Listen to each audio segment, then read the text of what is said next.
Rise everyone. Today I want to talk to you guys about a video that's been going viral. But before I poison the well by telling you how I see the video, I'm going to play and let you see it for yourself. And as I always say, to see, you don't need eyes, you need vision. Let's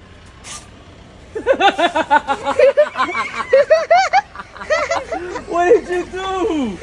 Why are you guys laughing? What did you I don't know do? what I did. You broke the pump. Look, you got. Well, next time you put gas. Why you have me doing it? You're the man. You should be doing it. You're the stubborn one, hard-headed. Man, what kind of man are you? I told I was gonna do it What kind later. of man are you? You should have been doing that. And Not I me. told you I was gonna do it Now later. look what happened. That's your fault. Don't blame me for I that. blame you. All right, so as you guys can see, shaming tactics, or as they call sign language, shaming, insults, guilt, and the need to be right.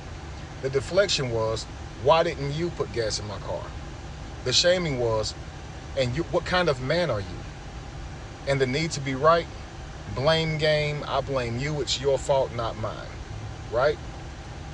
Everyone is speaking about her behavior as it is completely inappropriate. It is toxic. It does speak to her low development as a person, absolutely. But to see, you need vision. This is a couple here interacting. In order to truly see the picture, you have to dive in. So let's tap in. Okay, so first of all, let's focus our energy to the child. This child does not have the data or the knowledge to know that they're arguing over something petty. So what she's going to see is just the way they're treating each other. And she's going to inherit every bit of those traits if they're not careful. So both of them are wrong for not simply discontinuing this conversation until they were private away from the child.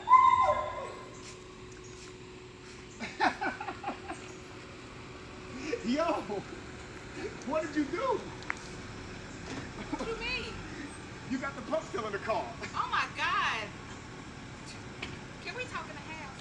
Sure.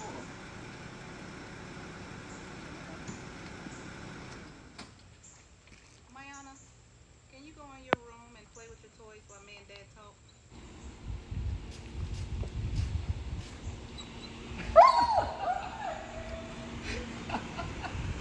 What did you do? What do you mean, what did I do? You left the pump, you got the pump still in your car. Oh my gosh, if you would have just went and got the gas, then nothing else would have happened. Hold on. Let's talk about this inside. Ayana, you want to run to your room and play with your toys so me and Mama can talk? Child. The fact that they chose to have that petty argument in front of their child, it doesn't. We can look at it and see it's a petty argument. The child is looking at it and seeing the mannerisms, the sign language, the body language, the tone, and they're going to think that this is the way you talk. This is the way you argue. And again, when under distress, when in a tough situation, when in a disagreement, they're going to act out what they see. They only know how to behave based on what they saw. So give them something healthy to see, and they'll perform in a healthy way. But if you give them something toxic, they're going to be toxic because that's the only way they'll know to react to these situations. So what is the little girl going to learn from her mother whenever she has an opportunity to take accountability? Someone's pointing out something that she did. What does she learn from her mother? To deflect, to blame the other person, to shame. What does she learn from her father? When talking to someone and they don't handle accountability well, to get right into the blame game with them. A shouting match. Have this conversation away from your children first off. Now let's move on to the parents. Okay, in this clip, you see a situation where the woman pulls into her driveway, the gas pump still attached to her car, the husband notices it, points it out, and instead of acknowledging it, she blames him, saying that as a man, it was his job to handle it. This interaction has sparked a lot of conversation, and I think it's important to get deeper into what's really happening here, all right? So, for starters, we're gonna talk about the dynamics, okay? As men, we're often seen as the leaders of our families. Now, with leadership, it's not about just making decisions or providing for the family. It's about how we handle day-to-day situations as well. All right, so in this video, as soon as the husband saw what had happened, he began to laugh and pointing out the mistake with his daughter. Now, while the laughter may seem harmless, or for just in the moment, it actually set the tone for what followed, potentially. As a man, you have to accept the accountability to your leadership. Um, let's talk about ego, environment, and reactions. It's important to consider that people's ego is closely attached to their mistakes. This can be traced back to how they were brought up, past experiences, how they were treated in school when they made small errors, right? Dropping something, you're called clumsy. Mispronouncing a word, struggling to read, you're being called dumb. And that often is treated with laughter, right? When they're inflaming. They'll make you feel bad and make you feel less than, right? So therein lies the trauma. So when someone laughs at you and that experience happens with somebody you're close to, it's often going to bring up those old traumas and experiences. So this is potentially why the wife responded with defensiveness, blame, insults, guilt, the need to be right, right? As Kevin Samuels used to always say. So let's talk about the role of leadership for a man. As a husband, as a leader of our homes, we should be aware of our interactions and how they impact our partners. Laughing at a mistake, especially in front of others, will make someone feel small and lead to defensive behaviors. In this case, the wife deflected her embarrassment by blaming the husband, questioned his role as a man, with the sign language, again, shame, insults, and guilt, and the need to be right. While her reaction was completely inappropriate, it's important to recognize that she was likely triggered, okay, by being exposed and ridiculed, right? She felt ridiculed. So let's just talk about the husband's missed opportunity, right?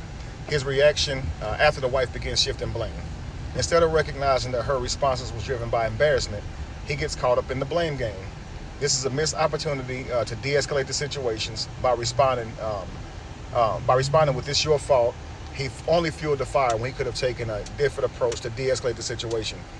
A stoic response is to maintain emotional control. You shouldn't take her words personally. This would have been more effective, okay? As a man, it's important to recognize that getting on someone's level isn't necessary when you're supposed to maintain the example of leadership, right? That is crucial. Two wrongs don't make a right. This situation really highlights that two wrongs do not make a right. The wife's behavior, shame, insults, deflection, it was not okay. But we also need to consider how the husband's initial reaction may have triggered her responses. As leaders, it's our responsibility to handle these moments with care, showing empathy rather than judgment. Let's talk about the impact of our reactions. Let's not forget that our reactions to our spouse's mistakes can either help to grow them or push them into a shell, right? A defensive shell. If someone is being conditioned to feel shame over small errors, this little laughter can easily feel like an attack. So instead of laughing and pointing fingers, a better approach may be to offer support and understanding. What if when she pulled into the driveway, he walked up to her and with a soft voice knelt down and said, "Hey babe, listen, the gas pump is still in your car." He takes it out in an attempt to protect her so no one sees it.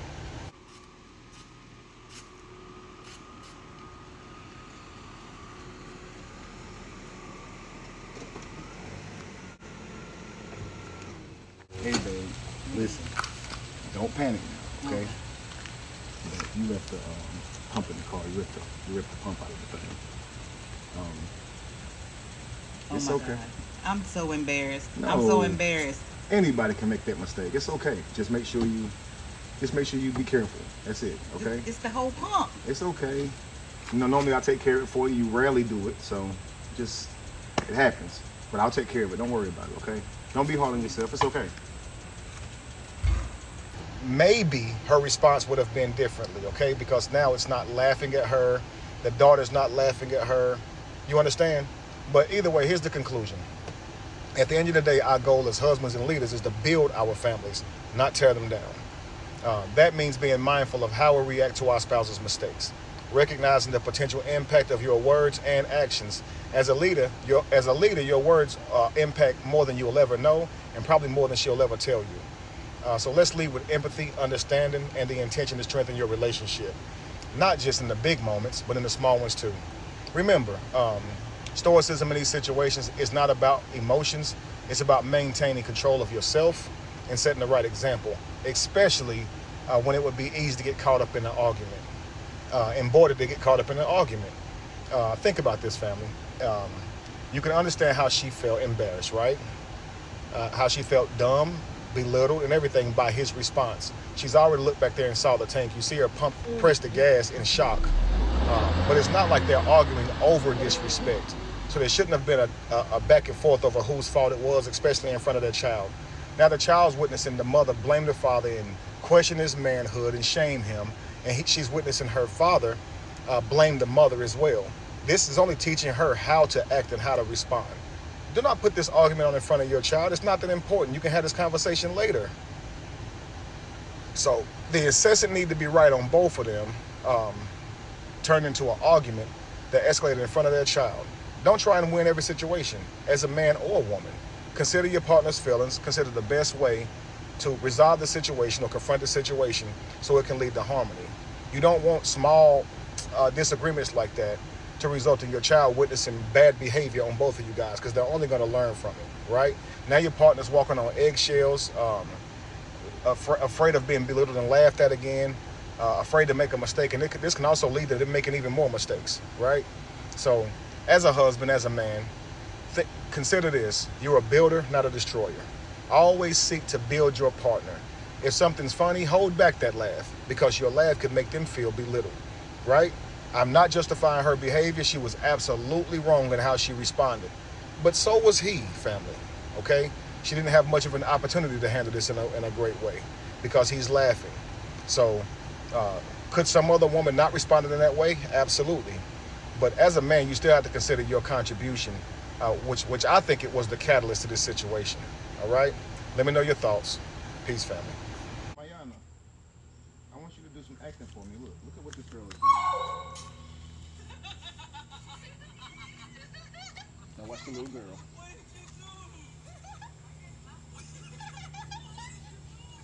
Look, little girl, she's laughing. You see?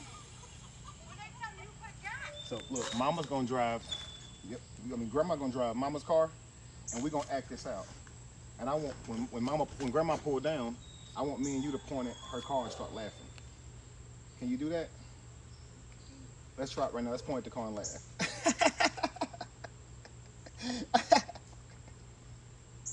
Ma, you supposed to do it with me. You ready? On 3. 1, 2, 3.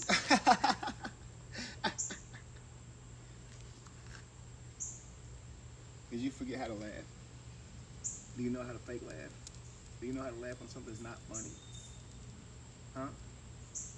So think of something funny. Here's why it's important. See, right here.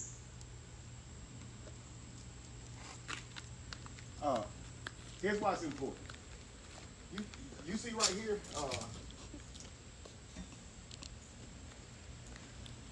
yeah, okay, same response.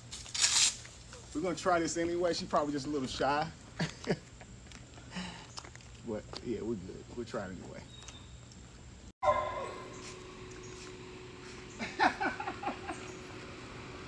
Yo, what did you do? What do you mean? You got the pump still in the car. Oh my God. Can we talk in the house? Sure.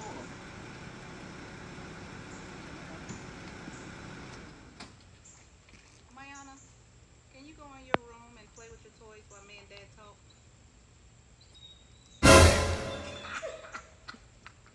That's still good enough. Stop that.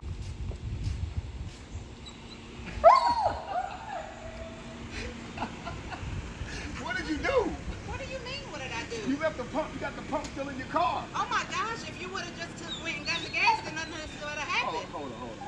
Let's talk about this inside. Mayana, you want to run to your room and play with your toys so me and Mama can talk?